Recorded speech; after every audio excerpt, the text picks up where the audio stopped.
Gravar. Então, sejam todos bem-vindos e bem-vindas. Hoje a gente tem essa masterclass de sucessão dentro das organizações da sociedade civil. E essa masterclass ela também marca o lançamento da nona trilha da Symbiosc. Então, eu vou até contar para vocês também um pouco mais também sobre o que é a Symbiosc, o que é a comunidade. E hoje é a nona trilha sendo lançada com muito orgulho e muita honra, também com esses especialistas super queridos que estão com a gente também desde 2022, aqui, Nath e Hipólito. E deixa eu compartilhar a tela para a gente começar a conversar sobre o que vamos ter hoje. Logo mais eu passo também a palavra para a Nath e para o Hipólito. E vamos começar porque eu sei que tem algumas pessoas novas nesse espaço. A gente brinca, né? Se a gente estivesse num salão, é fácil identificar onde estamos, né? Como a gente está no online, a gente gosta de relembrar algumas coisinhas, embarcar quem está novo nesse espaço também. Então, tem alguns acordinhos iniciais. Eu vou pedir para vocês colocarem o nome de vocês e o nome da organização que vocês fazem parte, para a gente se localizar quem é quem, de onde cada um vem. Sempre usem o chat. Caso tiver dúvidas, Nath e Hipólito também vão trazer abertura para tirar dúvida de vocês, para a gente conversar, para se aprofundar. Então, a gente quer que esse espaço seja colaborativo e seja interativo. É, Se possível, mantenha a câmera ligada. Eu sei que tem, enfim, gente que está se movimentando, está indo para o trabalho, tá chegando e não pode ligar, enfim. Mas caso você possa ligar, a gente pede para a gente se ver nesse espaço também. E a gente está gravando, depois esse material vai ficar todo gravado, vocês vão receber por e-mail a gravação, caso vocês queiram rever alguma parte. Então, avisando também que a gente está gravando esse encontro. Como a gente falou da Simbiosc, eu vou trazer um pinguinho assim para vocês também saberem que espaço é esse. A Simbiosc ela é uma comunidade de aprendizagem online focada na aprendizagem de lideranças de organizações da sociedade civil, com foco no desenvolvimento institucional das organizações da sociedade civil. Então, a gente está no nosso quarto ciclo.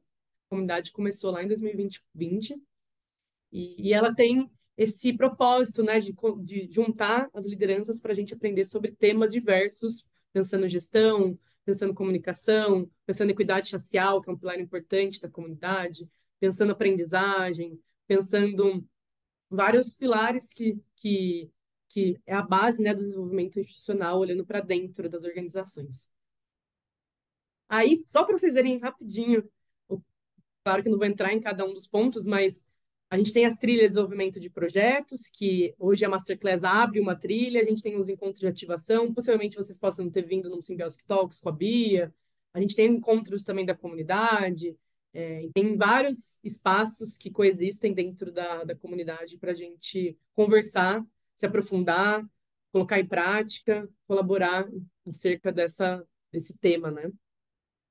Para vocês verem, não sou só eu que faço todo esse projeto. Então tem Cris, tem Rai, tem todo mundo que está por trás da Simbiosc, pensando estrategicamente, olhando o monitoramento, pensando nas iniciativas, conversando com as organizações. Então, para vocês conhecerem também o Hub Gestor, que é da Pacto, consultoria Pacto, que está por trás também da Simbiosc. E a gente está com a Vamos, que é a financiadora também, idealizadora junto com a gente, que é a Fundação Lema, Humanice, República Pomporg, dessa iniciativa. Então, toda essa iniciativa também é de graça para as organizações da sociedade civil, porque tem todo o aporte também da Vamos. E aí, para vocês verem, nos ciclos passados, né, tantas organizações que já passaram por aqui, que estão aqui ainda, e que estão circulando dentro dos nossos espaços.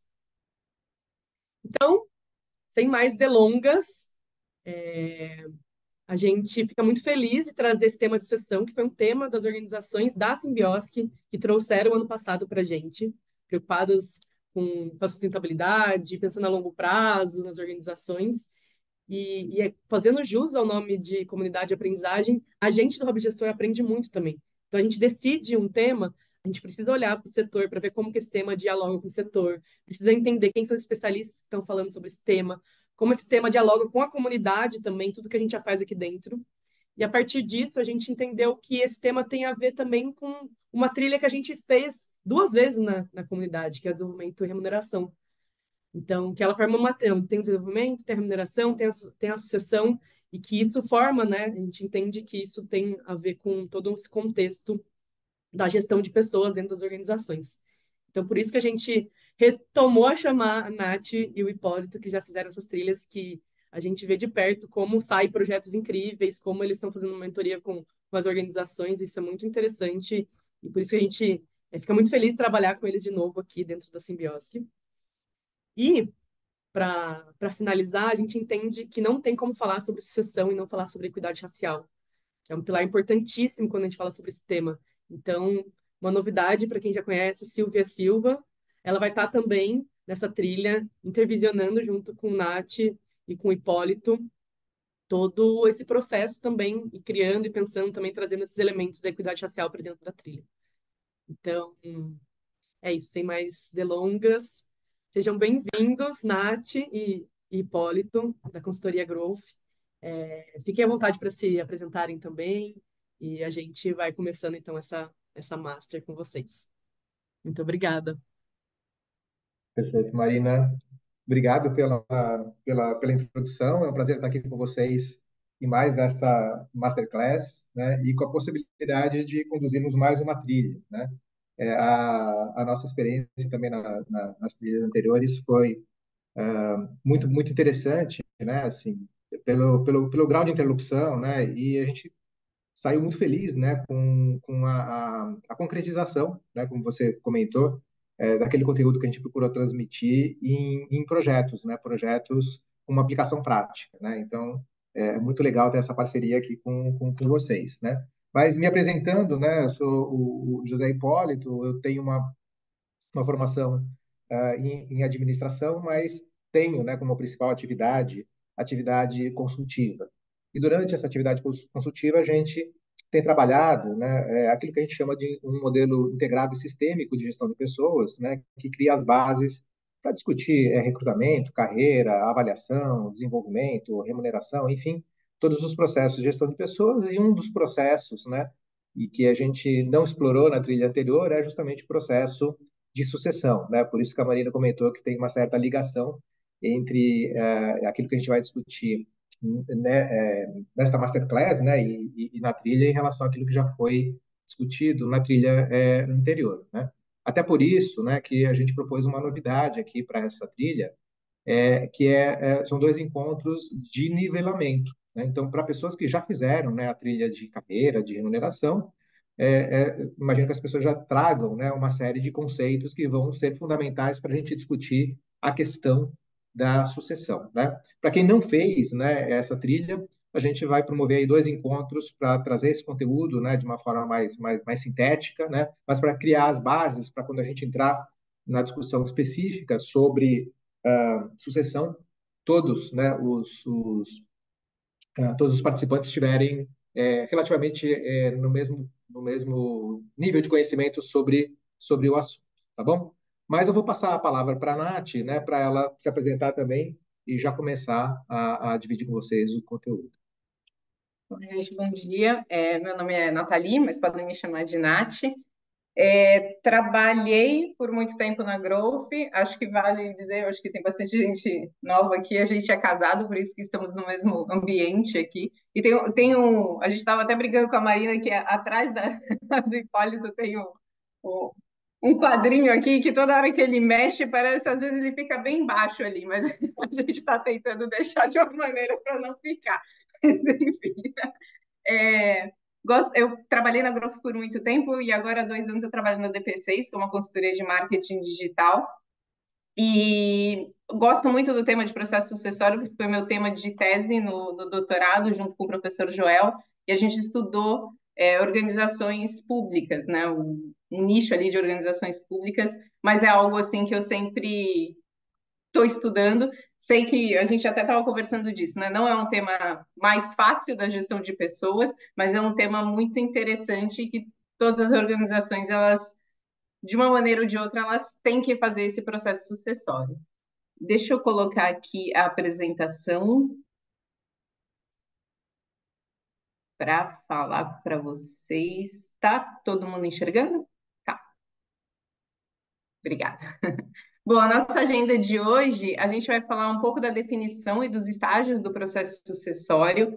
Vamos passar pelas etapas desse processo, falar um pouco dos facilitadores para a implantação. O Hipólito já falou aqui um pouquinho, né, desses facilitadores, por isso que a gente vai fazer as duas aulas anteriores antes de entrar no processo sucessório mesmo, na trilha, e depois falar um pouquinho da trilha, os tópicos que a gente está pensando em falar, e depois a gente passa para a Marina de novo para ela falar da parte mais operacional da trilha. Bom, começando, né? O que a gente vê no processo sucessório é que a sucessão ela é um processo que vai ocorrer nas organizações de qualquer maneira, independente se foi ou não planejada, a gente vai ter a questão da sucessão, porque quando tem uma vaga aberta, quando alguém vai sair, a gente tem que pensar em alguém para repor.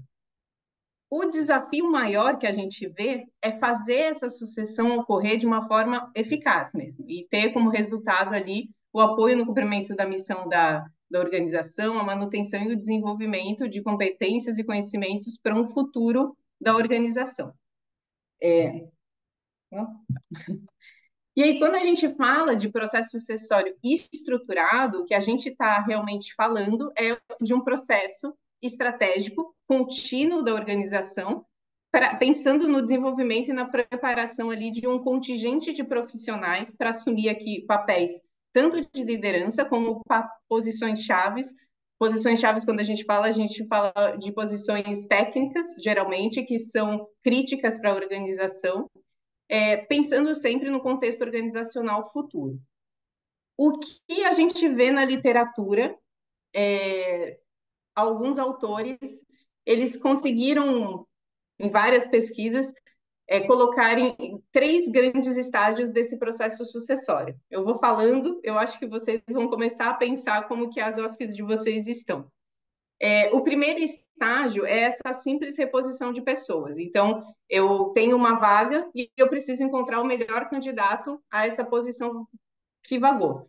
E aqui a gente está pensando muito no presente. Então, vagou hoje ou vai vagar uma vaga nas próximas semanas e eu preciso pensar em alguém para colocar nessa vaga. Os critérios de escolha aqui, muitas vezes, elas não estão alinhadas do perfil, né, e competência do candidato com as necessidades da organização, porque é algo muito momentâneo e episódico. E, geralmente, as posições que são consideradas nesse primeiro estágio são de nível estratégico. Então, quando eu estou falando de um presidente, de um CEO, geralmente é quando está nesse primeiro estágio. E a gente tem pouca preocupação em desenvolver o candidato, porque você não tem tempo de desenvolver esse candidato. Tem a vaga, vagou, e eu preciso colocar alguém ali. Então, eu não tenho esse tempo de preparação de desenvolvimento.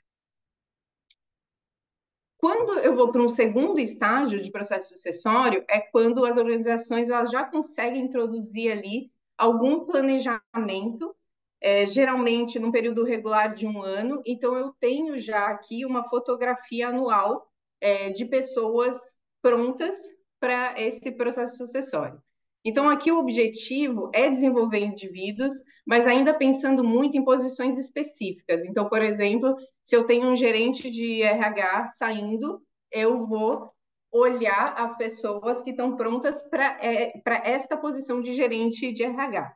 Eu não estou olhando ainda a organização como um todo. Então, eu tenho posições que eu estou observando ali na organização que podem ficar vagas, e aí eu faço esse desenvolvimento de pessoas, e os critérios aqui já começam a ter uma cara mais objetiva. Então, geralmente são organizações que já têm uma avaliação ali com critérios mais objetivos, e elas já fazem esse acompanhamento das pessoas, por isso que eu tenho esse planejamento mais regular. E das posições consideradas, não só mais ao nível estratégico, mas eu já começo a abranger todas as posições de liderança, então coordenação, gerência e diretores. E na questão de desenvolvimento, eu tenho já esse desenvolvimento, eu já começo a pensar em planos de desenvolvimento, mas geralmente para atuar numa posição específica. Então, o profissional ele acaba sendo preparado para desempenhar as mesmas atividades realizadas pelo ocupante ali da vaga. E, por fim, o terceiro estágio, que é o estágio mais completo, né, que a gente diz do processo sucessório, é quando a gente já considera as necessidades estratégicas e a integração do planejamento sucessório com as demais práticas de gestão de pessoas. Então, é o que o Icor estava falando do modelo integrado mesmo. Então, eu tenho avaliação, eu tenho desenvolvimento, e aí eu tenho a sucessão. Então, está tudo integrado. E o objetivo aqui é desenvolver um pool de talentos para preencher vagas em cargos importantes. E aí são posições críticas tanto de gestão como técnicas. Os critérios de escolha, eu tenho vários critérios de avaliação, competências, enfim, eu já tenho bastante critério aqui, eu tenho um modelo de gestão de pessoas mais maduro, e o desenvolvimento é uma preparação de potenciais sucessores contínuo. Então, eu estou preparando sucessores não para uma vaga específica, mas pensando na organização como um todo. Tem até um exemplo de uma amiga minha, ela trabalha numa empresa elétrica, do setor elétrico, e o gerente dela vagou a vaga de gerente de RH, e na posição puxaram um gerente, ou eu acho que era um coordenador, da área de inovação.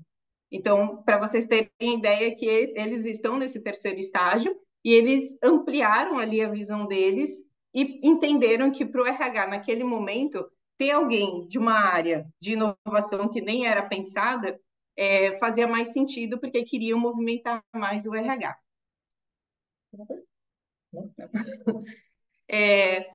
Um outro ponto, né, na tese que eu fiz, a gente foi olhar como que as organizações estão nesses estágios, e o que a gente mais viu é que a maioria ainda se encontra ou no primeiro ou no segundo estágio.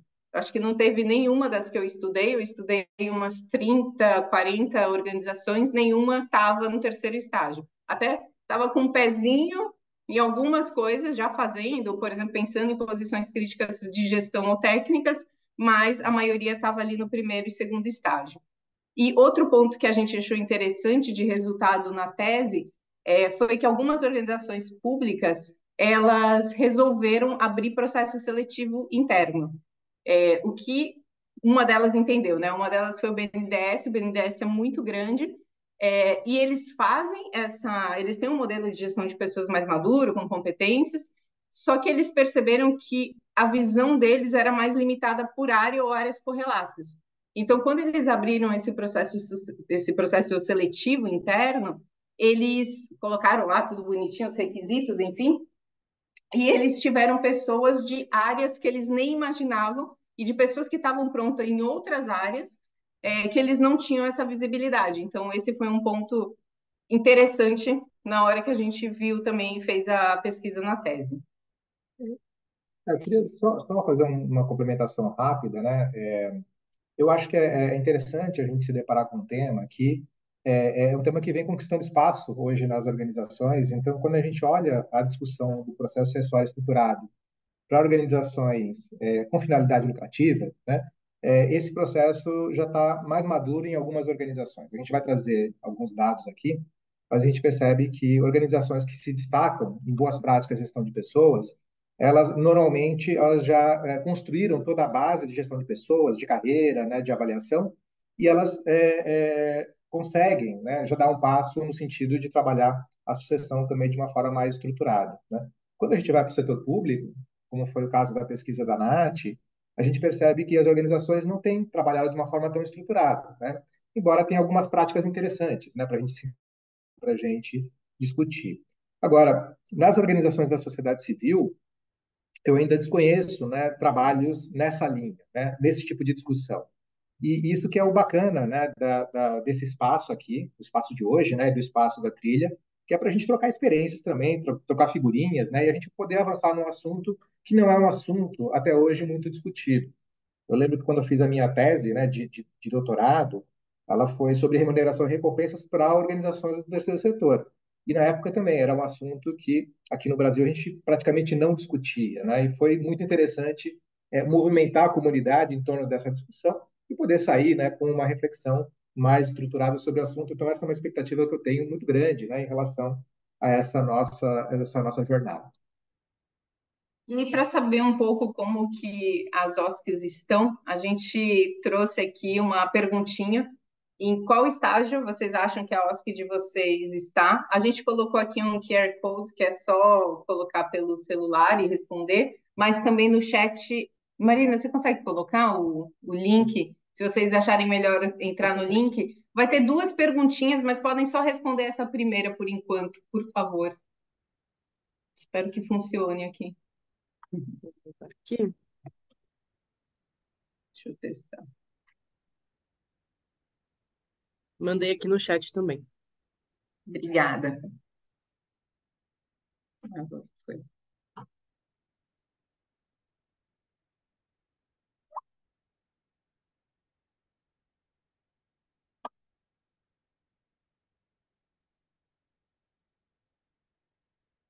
Aí.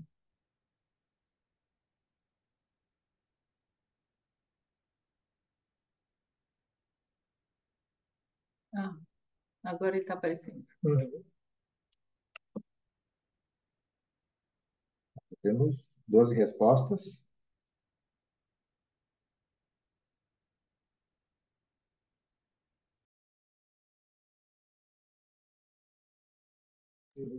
Mas eu acho que eu tenho que ir me voltando. Ah, é. Ah, eu tenho que ir atualizando. Aham.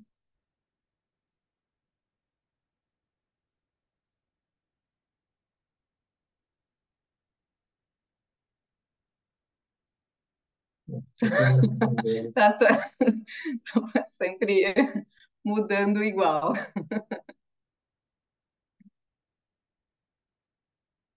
Ah,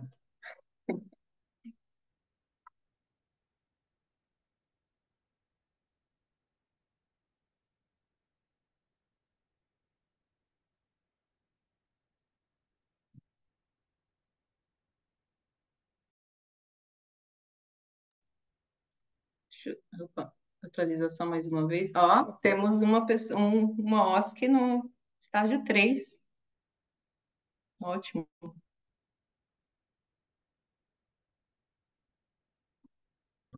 Continuando. Uhum. Ótimo. Já sabemos um pouco como que estão os estágios aqui das OSCs, né? A maioria ali, né, no estágio um, bem junto ali, né, com o estágio 2, que é o que a gente mais tem visto mesmo, e um no estágio 3. É... Só fazendo um comentário, né, assim, só reforçando, na trilha, né, de desenvolvimento e remuneração, acho que a gente teve uma experiência muito interessante de que durante a trilha a gente procurou dar os elementos, né, para a construção do que a gente chama do modelo integrado de gestão de pessoas, né? Então a gente falou de elementos sobre desenvolvimento, sobre carreira, sobre remuneração e ao final nos projetos, né, algumas organizações conseguiram, né, entregar uma solução completa, né, para a gestão de pessoas e outras, né, focarem na melhoria de alguns processos em função do seu grau de maturidade. Então, olha, eu vou melhorar aqui no processo de avaliação de desempenho. Aqui nessa nossa discussão, eu imagino a mesma coisa, né? Na sequência, a gente vai trazer elementos do que seria, né, uma estruturação do processo acessório, pensando num estágio 3, né? Considerando o estágio 3. Mas provavelmente, né, algumas organizações vão estar distantes desse estágio. Mas é importante vocês perceberem qual que é o movimento, né, possível para vocês também dizerem até que ponto vocês querem encarar esse desafio, né? Qual o passo de melhoria nessa estruturação do processo acessório para a realidade de vocês. E posso fazer mais uma consideração? Uhum, Né? Se você voltar lá na definição, uhum, tem alguns elementos importantes ali que volta lá na definição mesmo uhum. isso, né? O que é o processo sucessório estruturado? Né? Muitas vezes, quando a gente fala desse assunto, a imagem das pessoas é que o processo sucessório é só reposição, né, de cadeiras, né, ou é a construção de um mapa sucessório. Mas, na verdade, né, a gente está falando de criar um espaço de desenvolvimento para os profissionais. Né? E para que esse desenvolvimento possa acontecer, ele precisa ser feito com intencionalidade. Né? Precisa ter o compromisso tanto do sucedido em preparar o sucessor, né, quanto do sucessor, né, em encarar esse processo de desenvolvimento. E não apenas, né, como uma forma de repor a cadeira presente, mas pensando quais as necessidades dessa cadeira para o futuro. Então, vocês veem que é uma discussão, né, que vai exigir uma certa energia por parte da organização, né, um certo foco. Então, por isso que é importante que ele seja discutido de uma forma estruturada, né? Você mapeia os desafios, né? Mas você faz uma discussão de como que eu posso, então, preparar a minha organização para lidar com esses desafios de reposição. Então, continuando aqui, a gente trouxe alguns dados das. Aqui geralmente são empresas privadas, mas é legal a gente ter uma visão dos lugares incríveis para se trabalhar, que é uma pesquisa da FIA e do ano passado, e, e a gente observa aqui a diferença, né? Em rosinha são as empresas que realmente foram classificadas como lugares incríveis para se trabalhar. Então, que geralmente tem modelos de gestão de pessoas mais maduras. E elas se classificaram como 22% no primeiro estágio, 30% no segundo estágio e 42% já estão ali no terceiro estágio. E aí muda quando a gente vê as empresas que não foram classificadas nos lugares incríveis para se trabalhar. Que aí nas não classificadas, no primeiro estágio ficou perto ali de 60% e no segundo estágio tem 26%. E praticamente quase só 4% no terceiro estágio. Acho que é legal a gente observar esses dados, porque são realmente as empresas, né, que foram classificadas, e, enfim, eles olham tudo para classificar como um lugar incrível, eles olham todos os processos de RH, e também vem as pessoas, os próprios colaboradores, eles têm que ter um questionário enorme para responder, e aí a gente trouxe aqui para vocês terem ideia dessas informações. A gente consegue perceber que existe uma correlação entre o nível de maturidade da organização e gestão de pessoas e o nível de maturidade também no processo acessório, que foi a mesma constatação que a Nath chegou na tese de doutorado dela, né? Aquelas organizações públicas que ela pesquisou, que estavam mais maduras em termos de práticas de gestão de pessoas, também elas estavam atuando num grau mais avançado, né, de desenvolvimento do seu processo acessório. Muito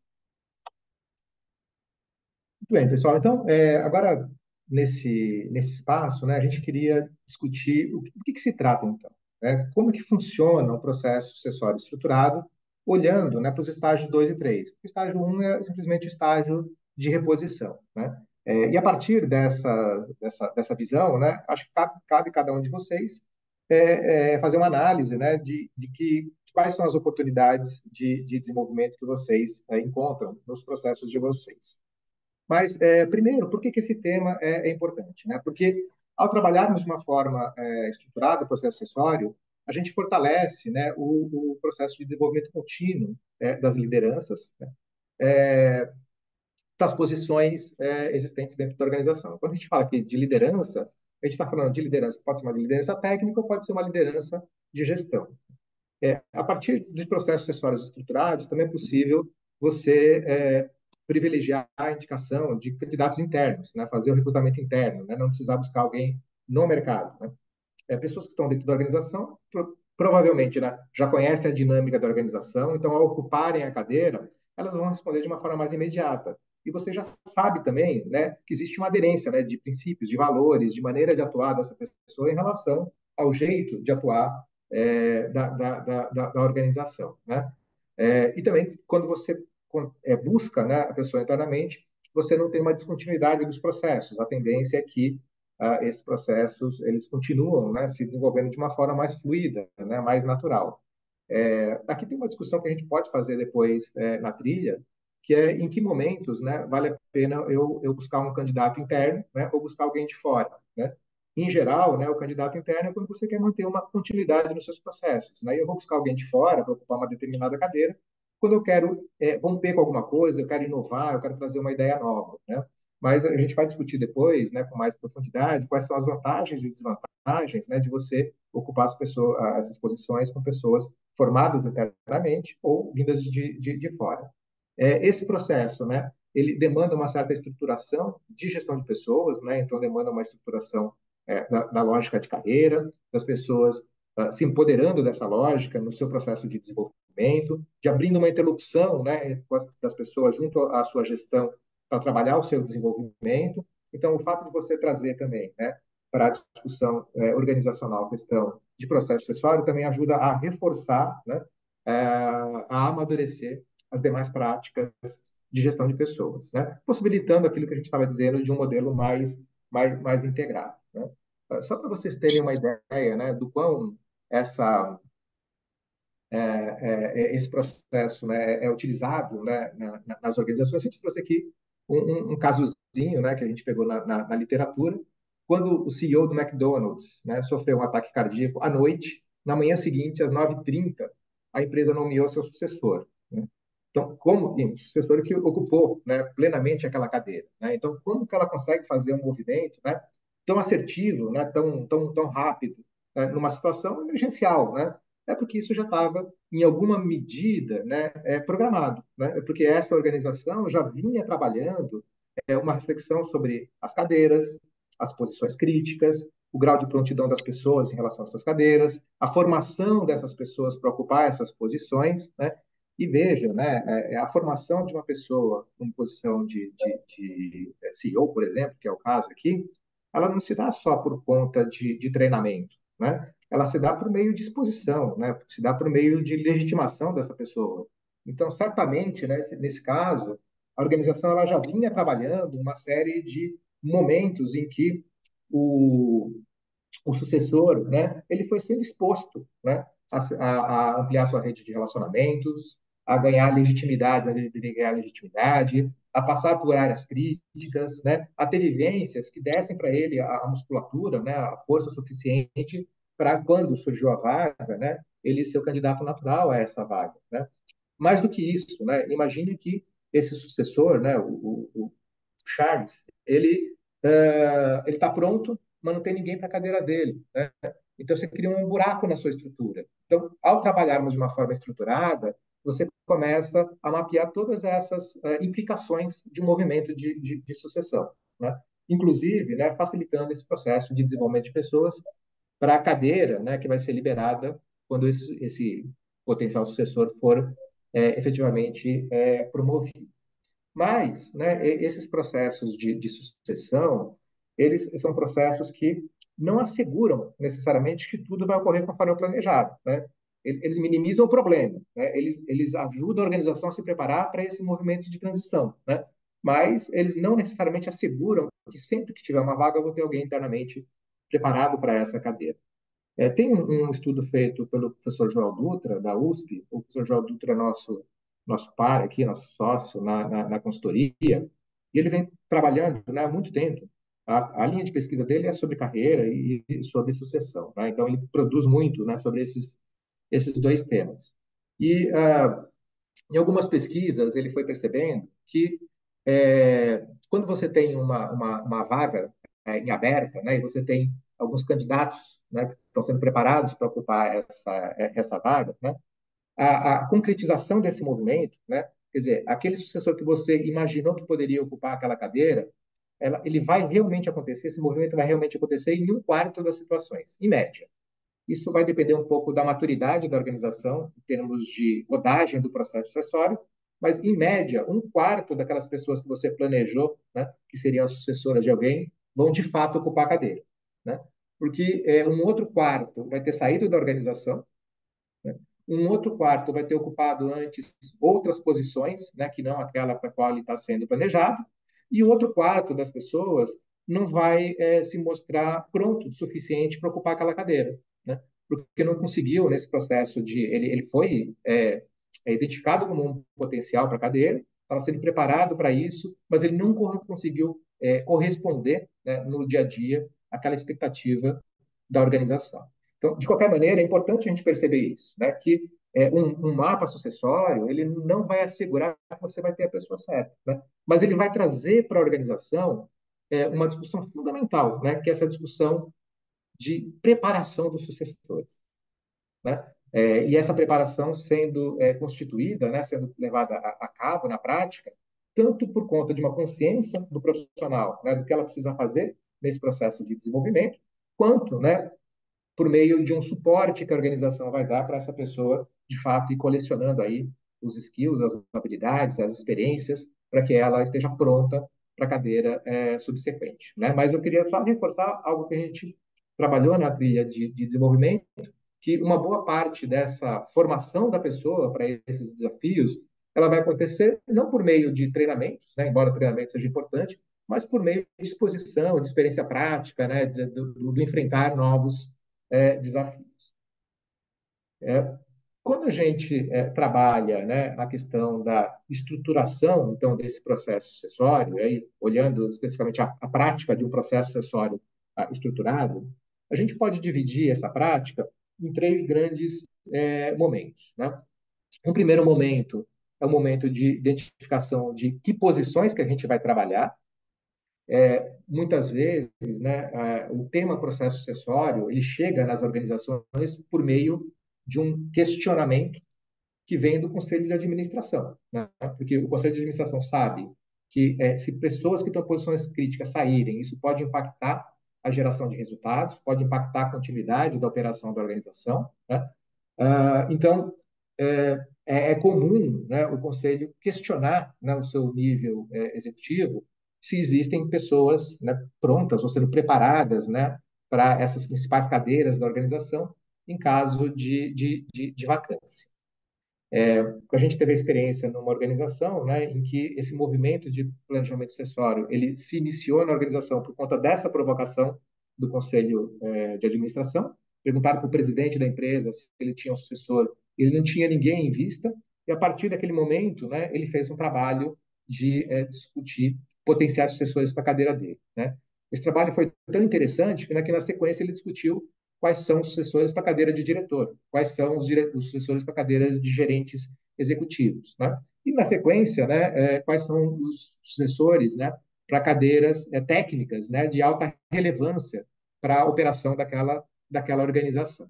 Mas o primeiro passo aí desse processo, então, é identificar quais são as posições que a gente vai cobrir.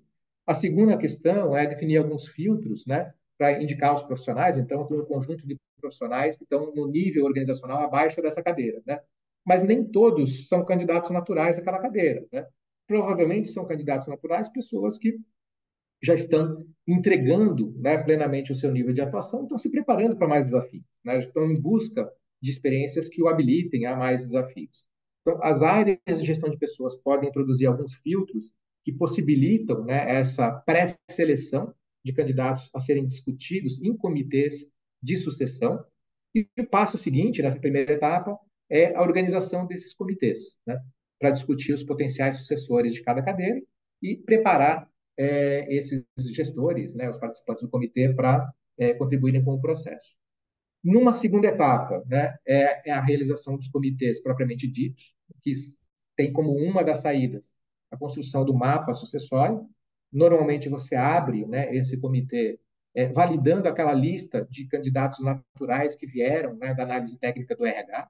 Pode ser que o grupo, né, o comitê, ele chegue à conclusão de que algumas pessoas que estão ali elas não estão preparadas e não deveria ter seu nome discutido no comitê, ou pode ser que se agreguem, né, outras pessoas que os filtros eliminaram, mas entre, por exemplo, o processo avaliativo que gerou a informação do filtro e o momento da decisão, a pessoa pode ter se mostrado, né, pode ter entregado uma série de realizações, né, e que os participantes gostariam de discutir esse nome como um potencial sucessor.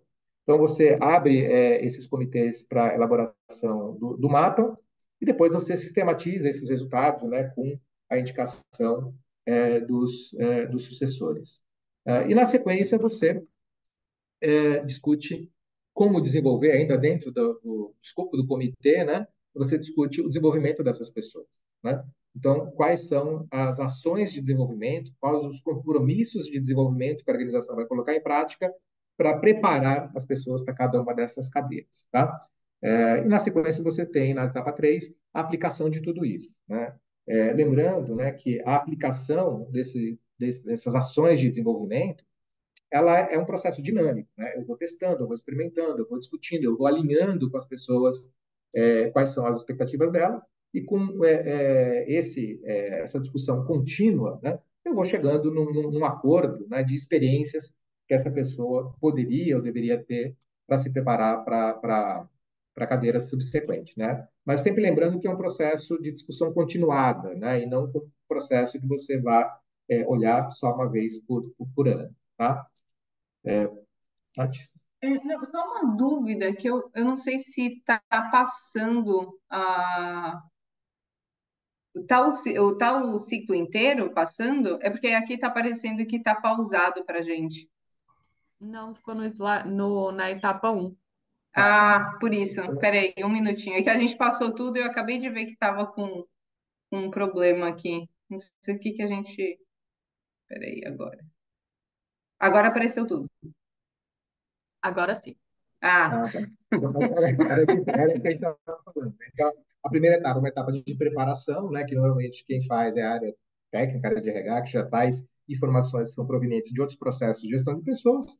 Uma segunda etapa, né, a discussão da sucessão, ela é feita por meio de comitês, né, em que você constrói um mapa sucessório, a gente já vai ver o que que é isso, né, e também aponta, né, quais são as possíveis ações de desenvolvimento, e sai dali com um compromisso, né, dos participantes de desenvolverem, né, um nível organizacional abaixo para que eles se preparem, né, para essas cadeiras de nível superior.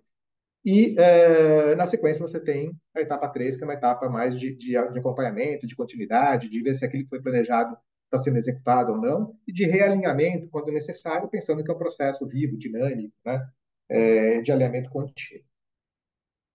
Aqui explorando, né, rapidamente, só dando uma visão, né, do que seria a etapa 1. Então, a partir de informações que a gente já tem sobre as pessoas, né, o histórico de realização, análise de comportamento, análise de perfil, a escolaridade, enfim, outras informações que a gente tem sobre as pessoas, né, mais algumas informações, né, que dão um caráter projetivo à atuação desses profissionais, né, quais são os interesses, o quanto está alinhado com a cultura, qual a capacidade dessa pessoa já lidar com níveis superiores, né?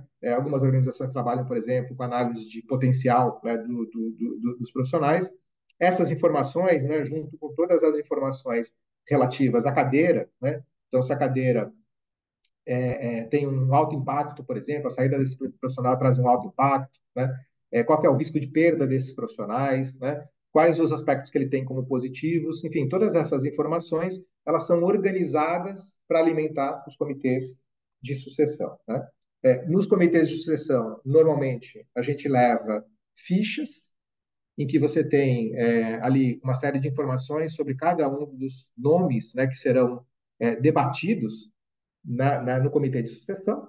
Essas fichas são encaminhadas para os participantes com antecedência, para que eles possam fazer uma análise, né, e se posicionarem durante o comitê. Mas aqui tem informações, né, do quanto a pessoa está entregando, né, as entregas, as competências que foram definidas para a cadeira dele, né, o quanto ele está superando metas ou não, qual é a sua formação, qual é a sua trajetória, experiências anteriores, enfim, tem um certo histórico do profissional para que essas informações sejam consideradas, né, no debate, né, dos participantes dos comitês.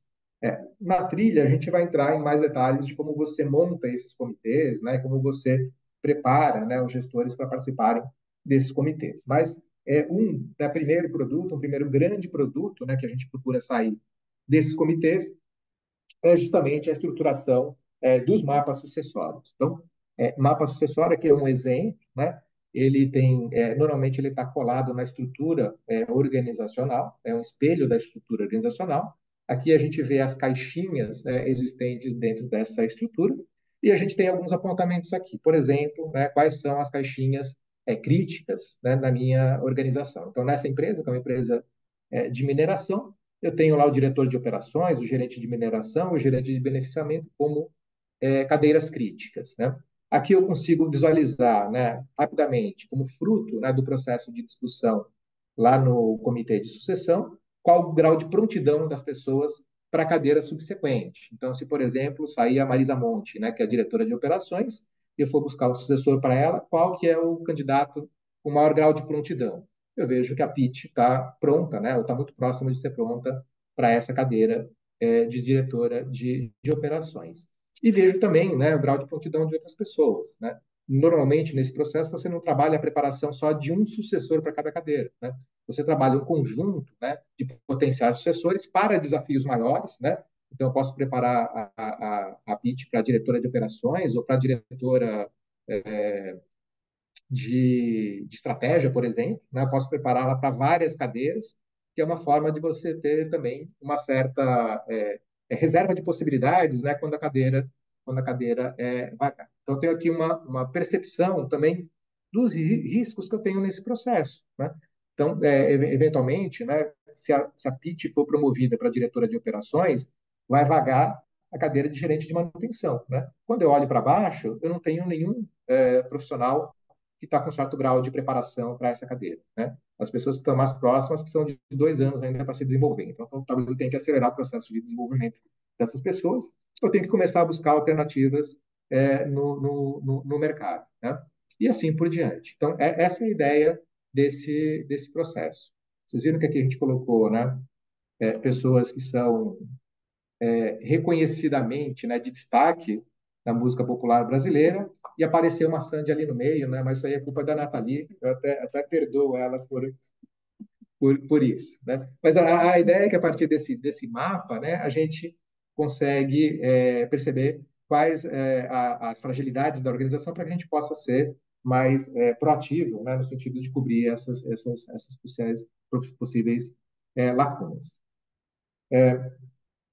Procurando só avançar um pouco mais, né, que a ideia das informações que vieram, né, do Lugares Incríveis para se trabalhar em relação à elaboração ou não de mapa acessório. Então, vocês veem que as empresas, as organizações, né, que foram pesquisadas e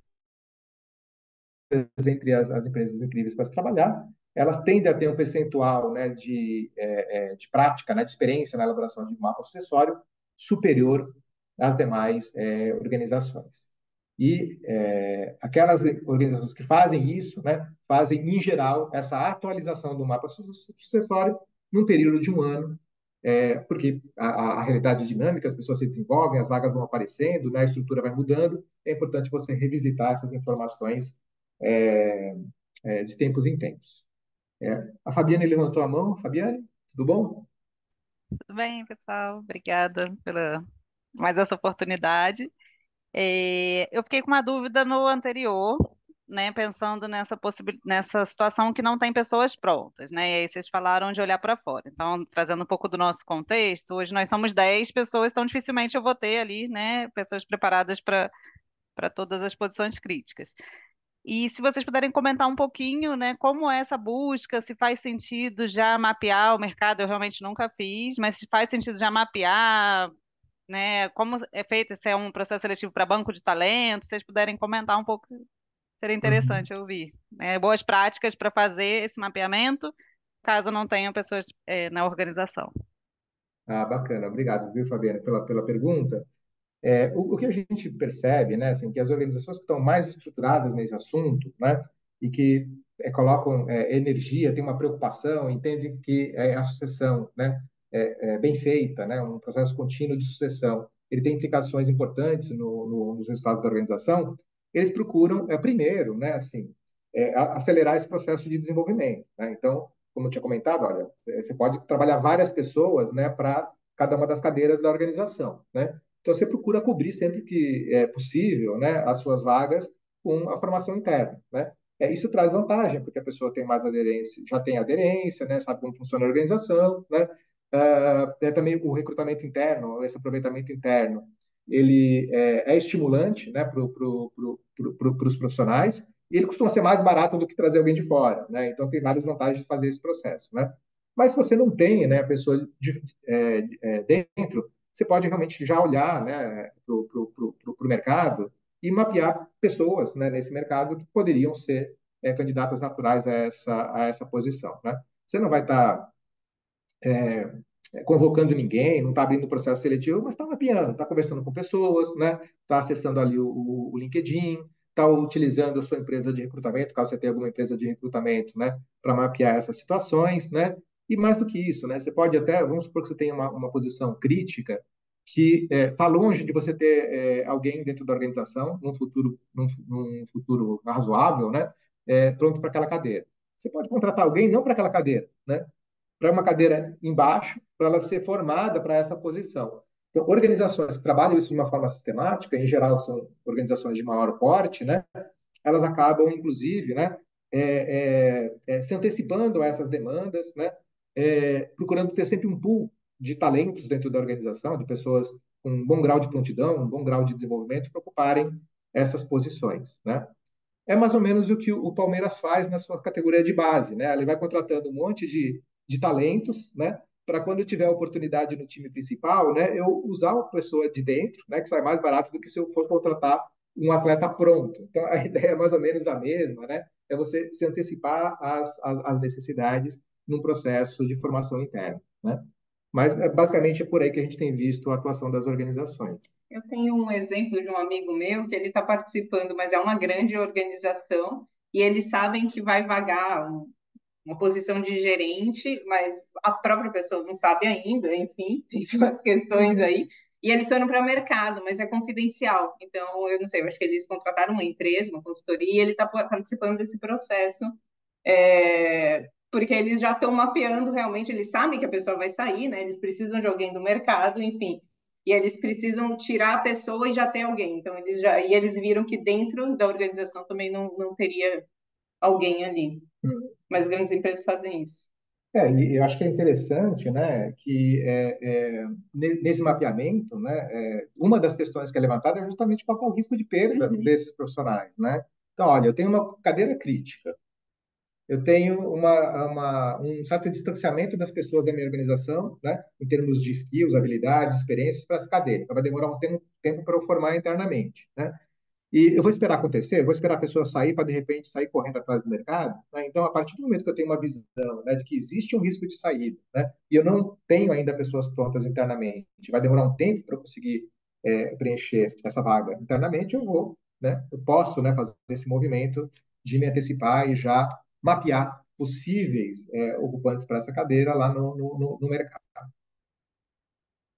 Legal, pessoal, mas assim, eu acredito, né, que o mapa sucessório ele ajuda a dar esses alertas, mas a principal saída, né, a principal consequência, né, para desse processo sucessório estruturado, na minha visão, não é nem o mapa, né, é você construir, para frente, efetivamente um pacto de desenvolvimento, né? E esse é um grande desafio, porque o desenvolvimento, como a gente está falando, nessas cadeiras, né, ele não se dá só por treinamento, se dá muito por exposição, né? E para eu ser exposto a determinadas situações de trabalho, precisa haver uma intencionalidade, né? Eu preciso ser convidado para aquilo, né?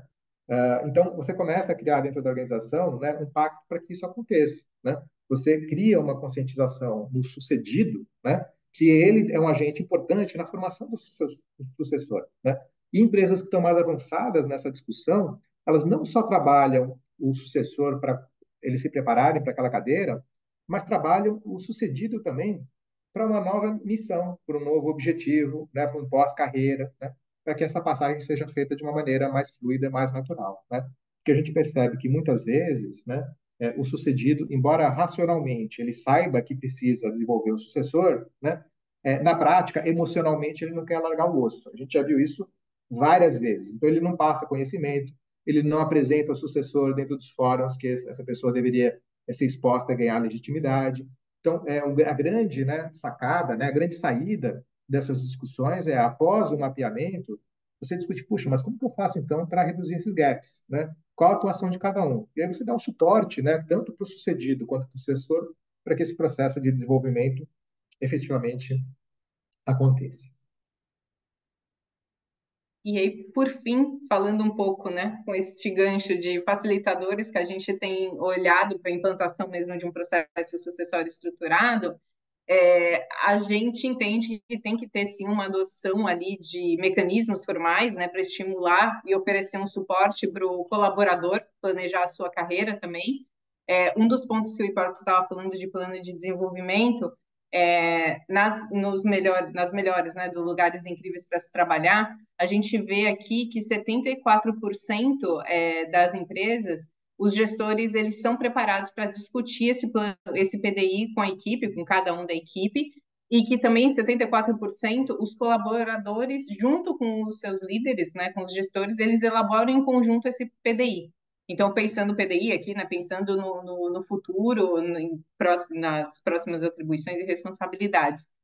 E outro ponto também que é interessante é que 54%, até que não é tão alto, né, aqui, tem um plano de carreira formalizado e estruturado, e divulga esse plano de carreira e requisitos de acesso para todo mundo. Então, eu trabalho numa empresa que tudo está na intranet e todas as pessoas sabem exatamente onde elas estão, então em que nível, né, em que nível de carreira elas estão, se eu sou um júnior, um pleno e um sênior, tem ali as atribuições e responsabilidades de cada nível e como que e aí eu consigo, né, conversar ali com o meu, a gente tem tutores, né, cada pessoa tem um tutor ali de carreira dentro da DP6, mas eu também consigo falar com o meu líder o que eu preciso fazer para ir para o próximo nível de carreira. E isso vai ajudando, a DP6 eu acho que é um lugar que a gente acaba desenvolvendo esse pool de talentos, porque a gente olha o desenvolvimento para todo mundo.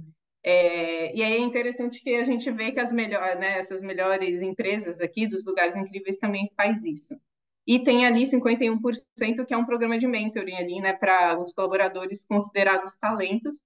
Na DP6 a gente faz esse programa de mentoring para todo mundo. A gente entende que todo mundo é um talento.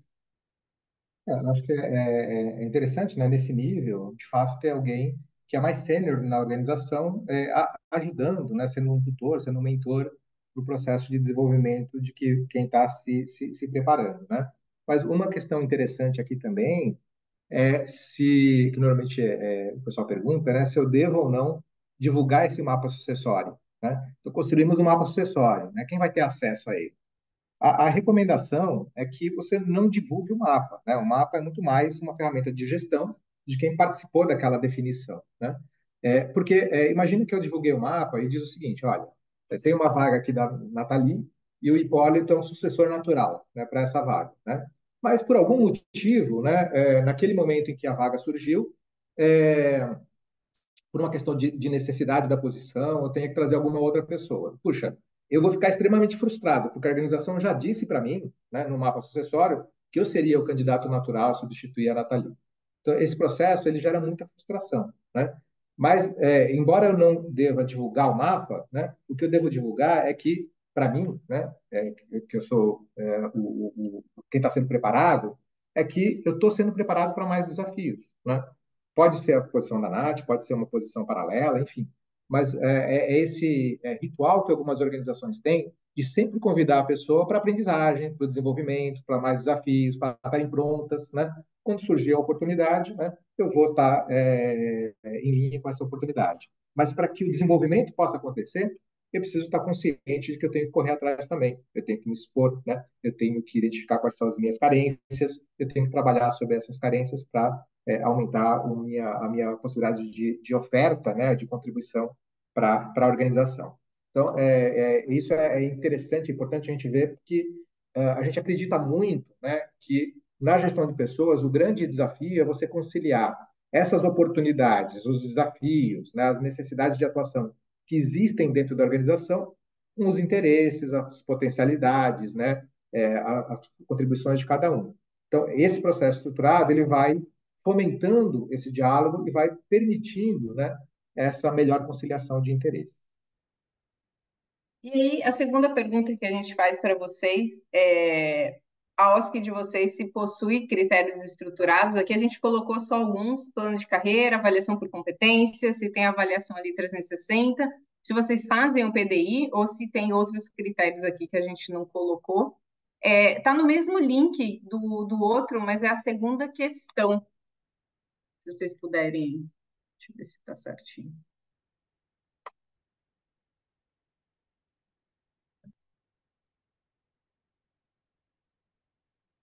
Ah, acho que vai ter que responder o. Acho que se Não está vocês passarem para aparecendo. a próxima, não? Se você passar para a próxima. Passei e não foi. Que coisa. Você tem que Ixi, gente. clicar em Start Mente, porque ainda não começou. Essa segunda questão ainda não está Deixa eu ver. disponível. Ah, entendi. Deixa eu colocar aqui. Ah, agora foi. Vê se foi. Agora Agora, sim. agora foi. Obrigado. Aprendendo.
sair aqui, gente, peraí, deixa eu...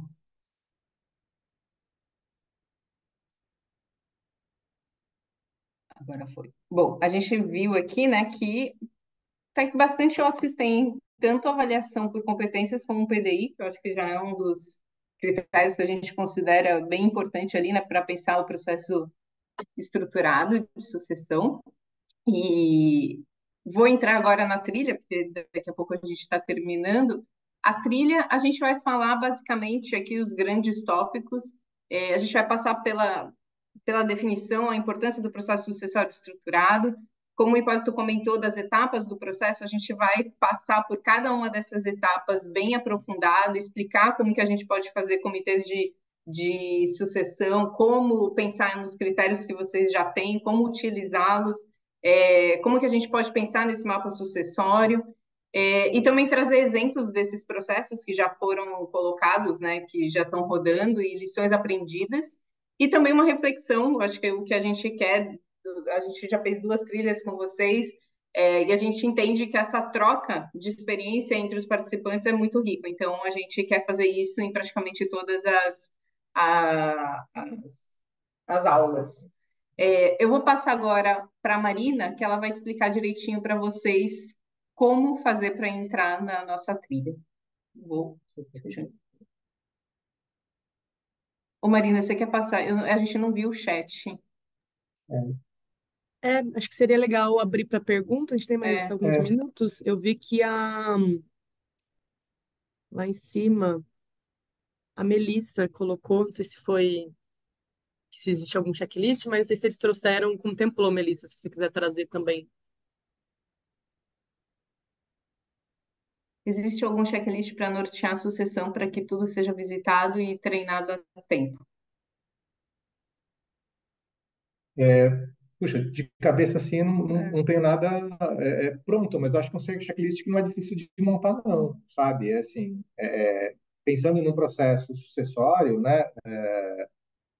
O que normalmente eu colocaria nesse checklist, né? Assim, mapear quais são as posições críticas, né? É verificar o grau de prontidão das pessoas para essas posições críticas, é verificar se existe um processo de formação de sucessão ou formação de pessoas ocorrendo dentro da organização, né? Em que você tenha tanto uma ação ativa por parte da organização nesse processo e por parte do sucedido, né?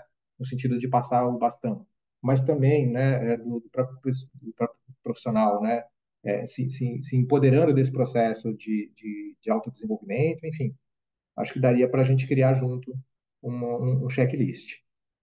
E a Carol levantou a mão? Eu só queria perguntar, eu sou Carol, né? Sou da Taturana, que é uma organização social bastante pequena também, então indo um pouco na linha da pergunta, acho que da Fabiane, eu acho que seria super interessante, eu não sei se vocês têm, né, estudos de caso, tipo, de organizações sociais realmente muito pequenas e sem plano de, elas não são pequenas porque querem, sabe? Não porque elas estão começando, elas não têm intenção de, tipo, aumentar muito mais a sua equipe, mas de experiências, de organizações com este perfil, né, mas que é, é, então, como adequar, né, essas práticas de um plano de sucessão para organizações que têm esse perfil menor claro, com a natureza, né, de associação, de organização da sociedade civil, que eu acho que conta com outros, ou talvez conte com outras instâncias, né, assembleia, Uhum. conselho fiscal, conselho consultivo, enfim. Então, acho que seria interessante, se for possível, né, estudos de casos de organizações pequenas que tenham experimentado, né, coisas nesse sentido, assim. Bacana, legal. O que eu posso dividir aqui como experiência, assim, sobre experiência de sucessão em empresas com essa, em organizações com essa característica, né? A gente não vai ter nenhuma para apresentar, né? Mas a ideia de apresentar experiências, né, de organizações que já avançaram nesse processo é que ela pode servir de fonte de inspiração e adaptação. E esse é o desafio de você lidar com um tema que é relativamente novo para este público. Eu lembro que quando eu fiz a minha tese de doutorado, discutindo remuneração para terceiro setor, né, também as organizações estavam muito pouco estruturadas em discutir recompensas para o terceiro setor, né? E na ocasião foi extremamente rico discutir quais são as possibilidades, quais são as alternativas. Então, eu também tenho uma expectativa muito grande, né, de junto, né, com vocês, né, durante, ao longo da trilha, discutir essas possibilidades, essas adaptações e como você consegue lidar, né, com esse fenômeno de serem organizações pequenas e que tenham, né, uma dinâmica de operação muito particular, um conjunto de valores muito próprios, né? Acho que isso precisa ser debatido. Acho que o debate vai ser bastante interessante. Aí outro ponto aqui, né, aí pegando uma questão que está aqui no chat, também da Melissa, que eu acho que tem tudo a ver com a sua questão, Carol, é como que eu faço numa organização que tem um turnover grande, né, para trabalhar com esse processo, né? Eu diria assim que uma boa parte da resposta a isso, né, vem daquela discussão que a gente fez, né, na trilha de desenvolvimento para quem fez, né, associada à questão da carreira, né, assim, se você tem um movimento de rotação mais acentuado, quer dizer que as vagas estão surgindo.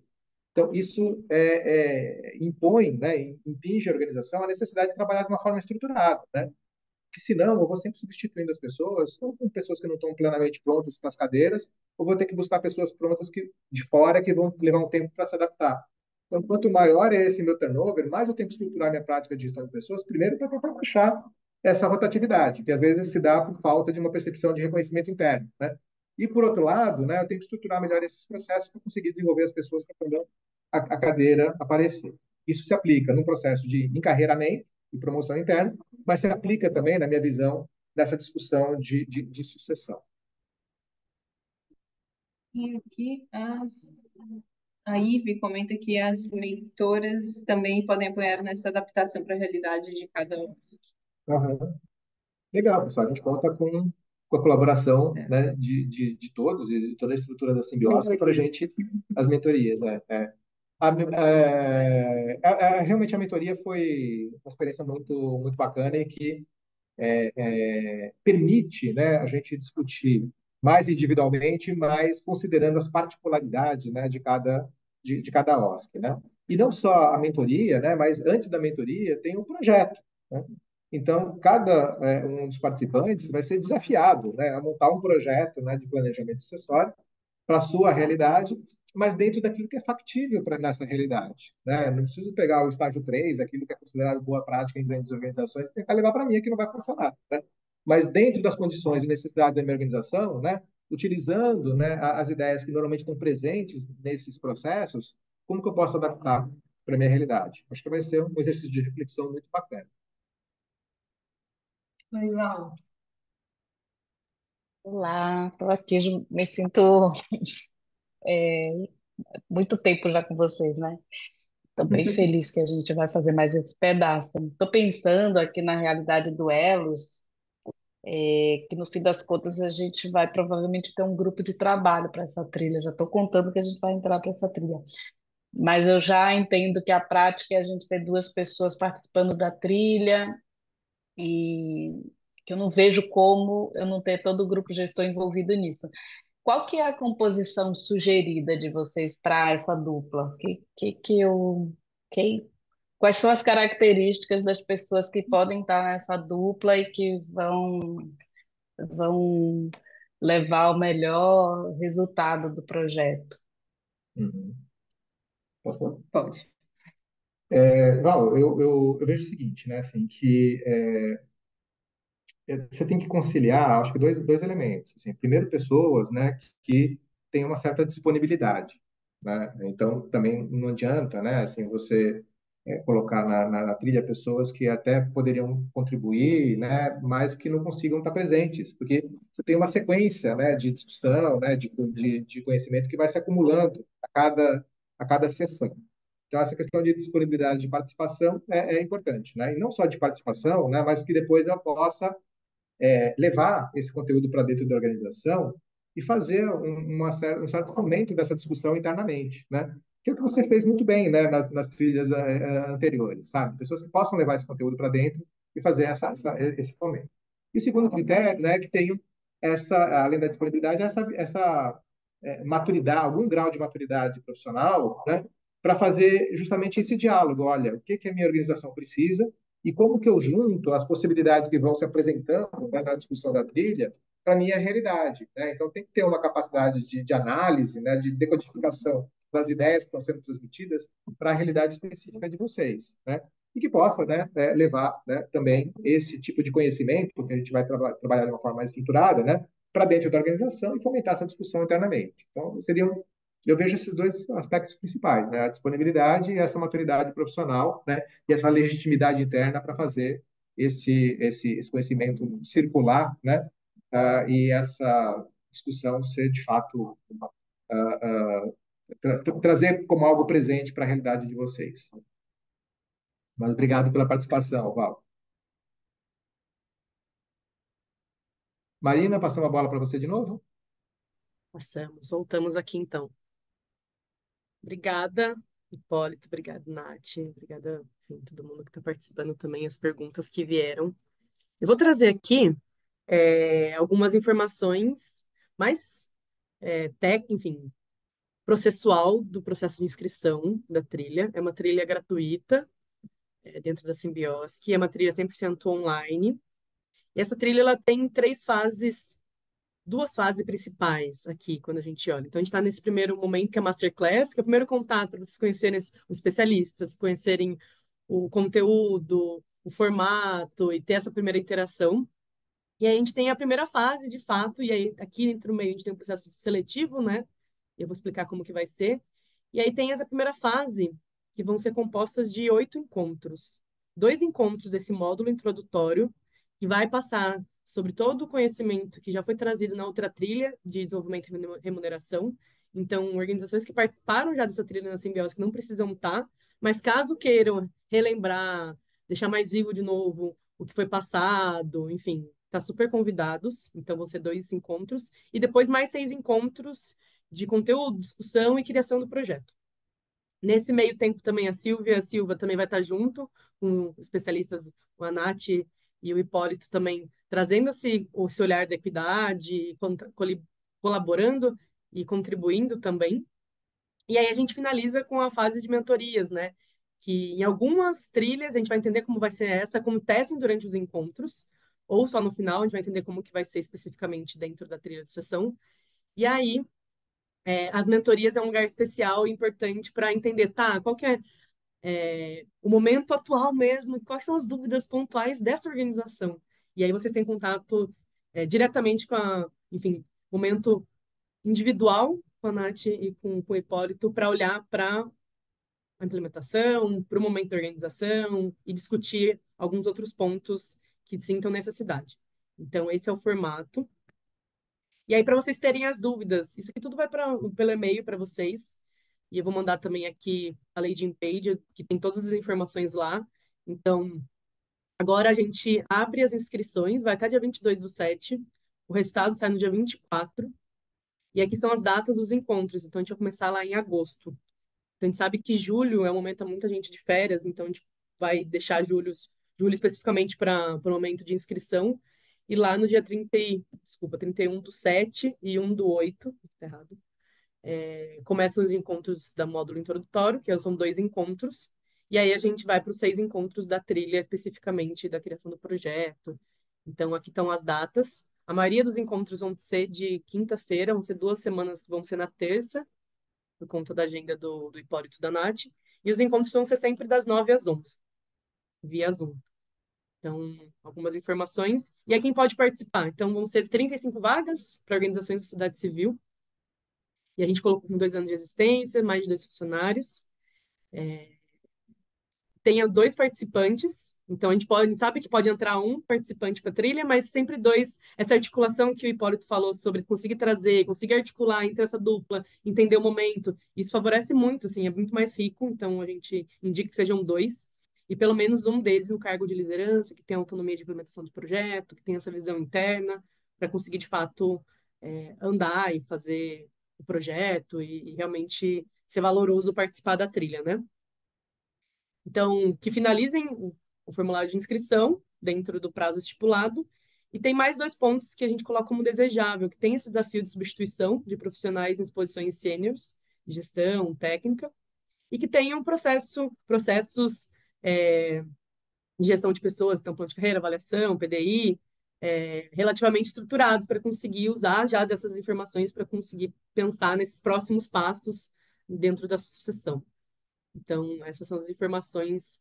Tudo está em lá da nossa landing page, eu vou mandar para vocês agora, para vocês entrarem e acessarem. E eu queria saber se tem alguma dúvida. Para quem está próximo já entende bastante do processo, como funciona, né, essa inscrição. Mas é um formulário bem simples, demora entre 7 e 12 minutos. E eu e o Caio vamos estar bem próximos de todo o processo, de vocês, tirando dúvidas e ajudando nessa inscrição também. Eu vou mandar para vocês aqui o, essa landing page com todas as informações da trilha. E lá tem o formulário. E por e-mail hoje vocês vão receber a gravação, a nossa apresentação, as informações, tudo bonitinho por e-mail também. E deve chegar para vocês até hoje à tarde ou amanhã de manhã também, essas informações. Queria saber se tem alguma dúvida que surgiu. E se não surgir dúvida, eu vou abrir para vocês. Antes de vocês saírem, gente, tem um formuláriozinho rapidinho, que é bem Pode mostrar aqui. de novo o cronograma para eu ver as datas, por favor? Claro, posso sim. Deixa eu voltar aqui. Acho que travou. Aqui. Eu vou abrir para vocês o nosso. Enquanto isso, um formuláriozinho de percepção sobre o encontro. Para a gente é super importante, gente, vocês colocarem como foi, o que vocês veem de melhoria, o que foi, fez sentido, porque a gente consegue sempre ir ajustando e melhorando nossas ofertas aqui na Simbiótica também. Então, vou tentar responder. E estamos caminhando para o final, né? Eu queria abrir para vocês, Nath e Hipólito também, caso queiram trazer alguma complementação para esse final. A gente fica muito feliz em abrir mais essa trilha. A gente sabe que é um tema bem delicado, um tema complexo também, que não tem. A gente foi procurar fora, não tem nada quase dentro das plataformas, dentro do setor de impacto, falando sobre esse tema. Então, a gente falou, caraca, vamos desbravar também esse tema, vamos juntos entender como isso pode caber. E é importante ter essa discussão dentro das organizações da sociedade civil, né? Então, vamos juntos também olhar para esse tema e entender também como que isso cabe e como isso vai ser colocado, né, em prática. Então, a gente fica muito feliz com essa parceria também e mais essa trilha juntos, né? Bacana, pessoal. É bom. Da minha parte, eu queria só agradecer a presença de todo mundo. Tá um barulho aqui, não sei se está incomodando muito vocês, né? Não Mas dá para ainda bem ouvir. que começou agora no finalzinho. Mas dizer que a gente está, né, bastante empolgado com essa ideia de discutir esse assunto com as organizações da sociedade civil, né? Como a Marina trouxe, é um tema pouco discutido, né? Então a gente vai ter que meio que construir juntos os caminhos. Mas o bacana, né, é que existem referências, né, conceituais, experiências práticas em outras realidades que a gente precisaria discutir a adaptação, né? E eventualmente até novas soluções pensando as particularidades e as características das organizações de vocês. Então, muito empolgado com essa possibilidade de interagir e trocar figurinhas com todos vocês. Acho que é isso. É agradecer mesmo a participação de todos. Esperamos ver algumas dessas carinhas também nas aulas, né, na trilha, para a gente trabalhar junto. Como eu falei, é um tema que para mim é muito empolgante e realmente a gente não vê muitas coisas escritas. O que a gente mais, quando eu fui fazer a tese, era muito mais sobre empresas familiares, que aí sim tem uma discussão muito, assim, tem artigos, tem experiências e tal, mas mesmo em empresas privadas a gente não vê muito falando sobre. Então, acho que, ainda mais agora para a OSCE, eu acho que vai ser um bom aprendizado também para a gente. Estamos empolgados. Então é isso, gente. Obrigada. Quem quiser abrir o microfone também para dar aquele tchau caloroso para a gente finalizar. E boa quarta-feira para vocês por aí também. A gente se vê. Tchau, Tchau, pessoal. Bom ver Tchau, vocês. obrigada. Bom te ver, Tchau, Carla. gente. Tchau, gente. Beijo. Tchau, Tchau. tchau. Carla, vamos nos ver nessa trilha, hein? Ai, Tchau, Val, tô numa pessoal. dúvida. Eu vou até Ai, te não, dá procurar um para a gente jeito bater um aí. papo. Dá um jeito aí.